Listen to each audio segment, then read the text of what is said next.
안녕하세요 여러분. subscriber한테 또 뵙겠습니다. 새로운 사람들 처음 뵙겠습니다. Sorry, I thought I'd just change some stuff up today. It seems that Little Witch games are actually getting more popular in the indie scene, and I'm not really sure why, but I've reviewed 2 in just as many weeks. While the first one, Mystic Bell, was this classic platforming adventure game with some puzzle elements, Maria the Witch leaves so much to be desired, especially by comparison, and it leads me to believe that the only people who actually tested the game or had any say in what was to be put into it were the developers themselves, because there are so many things about this game that any gamer, whether they're seasoned or casual, would just really not enjoy. The initial game imagery and even the cover art that's shown on the eShop are really tightly modeled on Kiki's delivery service, and while that initially would inspire some sort of confidence in the gameplay is so awkward it's almost impossible. There are so many things about this game, the gameplay, graphics, the way things are integrated, even the tutorial and constant reminders that are just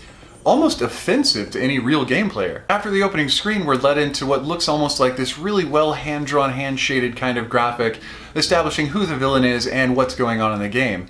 But as soon as that's over with, the game becomes a whole new beast. Though it is colorful and rendered in really rich graphics, you don't really get to enjoy them very long because you're constantly pestered with pop-ups that not only block your view, but lock your game progression.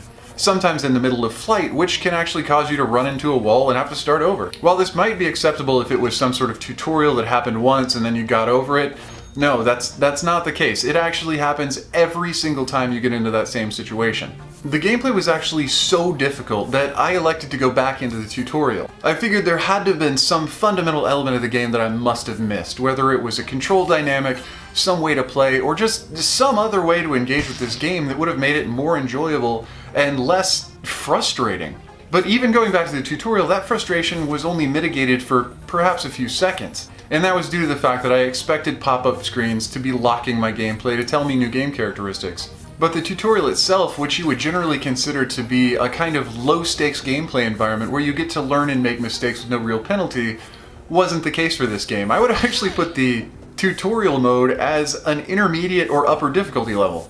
And that's partially due to the general design of the gameplay itself. While I would normally categorize Maria the Witch as a Flappy genre, kind of like Night Terrors, I can't because it's not just a forward progression at a controlled rate where you're dodging upper and lower obstacles. The level design actually requires you to navigate around and explore in order to actually finish some of these levels. Whether it's finding coins to open up checkpoints or actually getting keys to unlock doors, you have to be able to navigate through incredibly difficult maps backwards and forwards, up, over, and around obstacles in order to backtrack to get all the way to the end of the map. And in some areas, there are split decisions with no indicator as to where to go. So you could accidentally take a ridiculously difficult path when taking the other path would have led you straight to the end.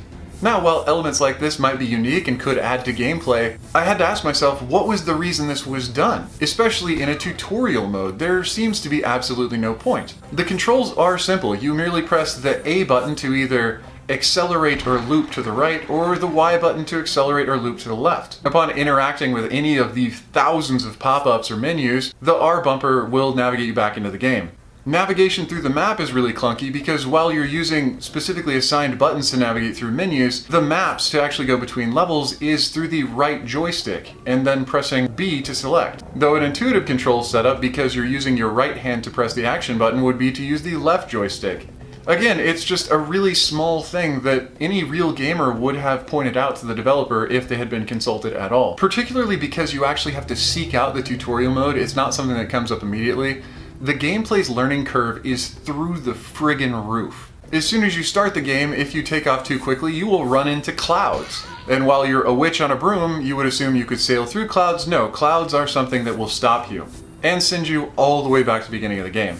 While the unique control setup of either accelerating or looping actually would create a really cool control setup for a Flappy style game, the navigation around the map is far too intense. And this I only really say for 2 reasons. First being that primarily because the game's graphic imagery, especially in the tutorial and the sprites, seems like it would be geared toward a younger generation. Though the difficulty makes it obvious that this is not for a casual gamer. They would download it and just throw it against the wall. And the second being that this isn't a side-scroller, it's a full map navigating type game. You're meant to explore the maps to find things to help you play. And with this kind of control setup and the type of genre video game that it's going into, which is a Flappy style game, it's also just not intuitive. Same with the controls and menu options.